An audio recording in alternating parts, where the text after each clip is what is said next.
Now is the time to get your Halloween pumpkin, and surprisingly, the pumpkin crops were really not very affected by this year's drought. Yeah, we thought that was interesting. We caught up with one local pumpkin farm that's had a very successful season, and 9 News meteorologist Sarah Walters spent the day at the pumpkin patch. That must have been fun, Sarah.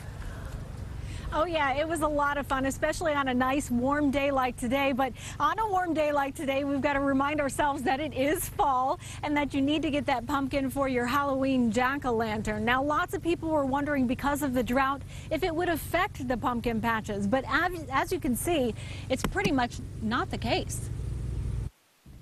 Hot temperatures and drought caused problems for many food crops this year, such as corn. But one crop that's done extremely well, pumpkins.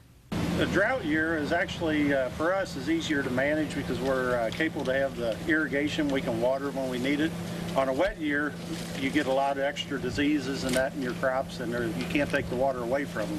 Too much moisture means more mildew and rot in the pumpkins, but that's not what we're seeing out at Neltner's farm in Melbourne, Kentucky. In fact, Neltner says that this year's biggest pumpkin was 54 pounds. That's a lot larger than last year's pumpkin at 38 pounds. I believe that September, if you look back, was a very wet month, and I believe the pumpkins got a lot of extra moisture in them. And most of your pumpkins are almost like 90% water, so that had a lot to do with the heavy weight.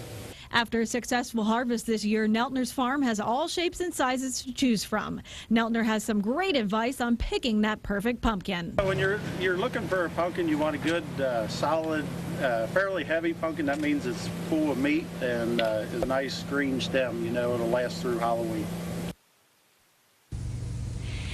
And here at Neltner's farm, we actually have plenty of pumpkins to choose from. It's their last weekend here, their last big pumpkin push, so to speak, before Halloween. They're expecting big crowds out here, and they're also going to have vendors and music and horse-drawn wagon rides, as well as, of course, that pumpkin patch. Now, if you can get out here this weekend, you can bet that these pumpkins will be discounted in the few days before Halloween. Sarah Walters, 9 News, Melbourne, Kentucky.